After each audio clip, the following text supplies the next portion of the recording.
Hello, this is Kathy Rodriguez with Instructional Technology Outreach and a brief tutorial on how to use the EEE framework to evaluate a technology tool. The EEE framework has evaluation tools for lesson evaluation and lesson design. In this tutorial, we will focus on technology tools. In this example, we are evaluating a tool called Spheros. There is a link to the video on the hyperdoc if you want to view it. The video is under 2 minutes in length. I'm going to walk you through the various parts of the tool, and we'll see a score at the end to learn how this tool rates using the EEE evaluation tool. There are 15 questions on the evaluation. Each question is worth 2 points. The score is a guide for how much teacher support is needed with the application in order for it to be the most effective in meeting the intended learning goals. The higher the score, the more likely the application has sound instructional pedagogy built into the tool. The lower the score, the more likely the application will need a lot of teacher instructional supports. There are a few questions related to student data privacy in the framework that are vital when considering an application that students under 18 will be using. The questions are not scored. The tools will not be examined in this tutorial, but I hope you will take the time to review these tools as well. Once you are finished with the questionnaire, you hit Submit and you will see a score total and a chart on how to understand what the score total means for teaching and learning with the selected technology tool. Let's begin.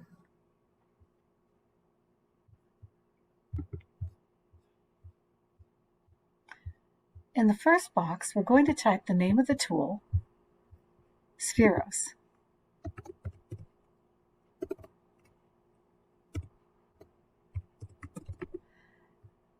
Its intended learning goal, teaching students to tell time. Content area, this would be math. The intended grade level, looks to me it's either K1, maybe up to grades 2-3. And now here are the research tools and the data privacy tools I was telling you about. I'm going to click on No, and I'm going to click on No.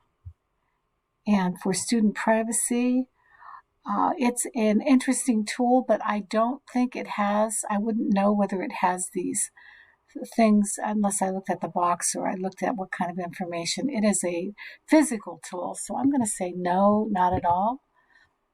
And I'm going to say not at all, not at all. I don't think that there are any ways that the students are actually logging in with this tool. So that's probably why they don't have any of this information. This one is, I do not know. It's a very important question about COPA, but in this particular application, students are not logging in, so I would say not at all. Now we're going to begin with engagement level assessment, and I'm going to go through these somewhat quickly, but I'll look at the questions that are being asked, and this one is talking about the learning goals being clearly defined in the application. I would say no. This question is asking about are there behaviors or topics that are not appropriate? And I would say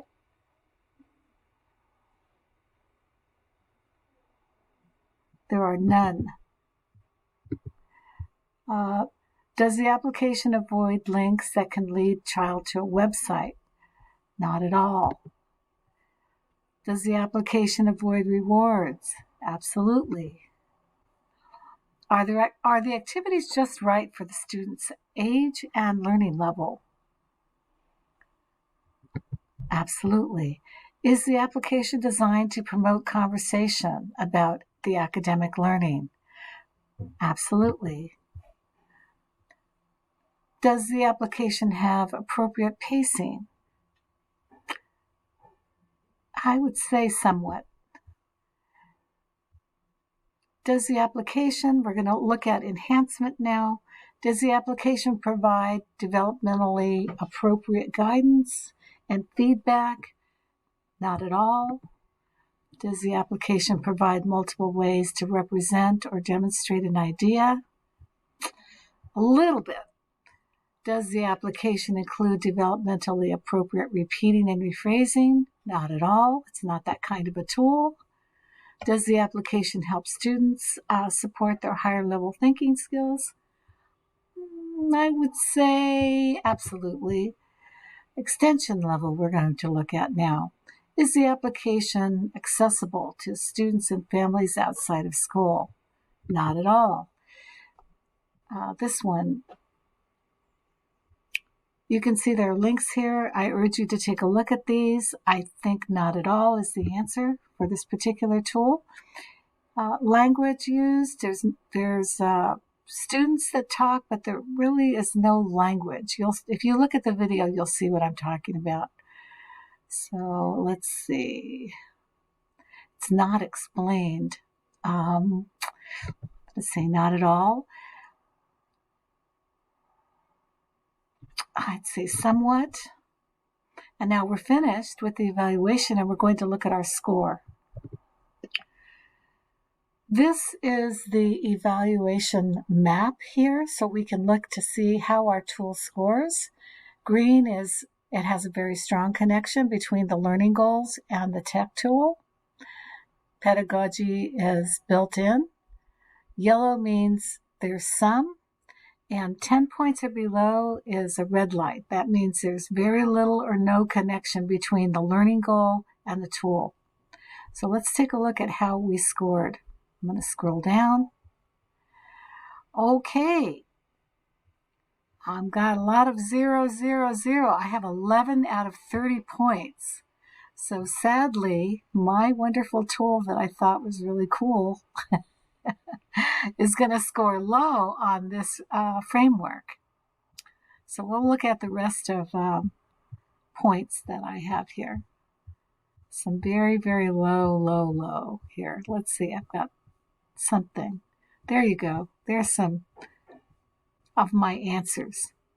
So I'm just going to scroll all the way down so you can see how this framework keeps track of your answers. And that is it. If you have questions about how to use the framework, please don't hesitate to ask. We are all here to help and support you, and we'd like to have you be successful in your use of evaluating the technology tools that you've chosen for your project. Thank you very much.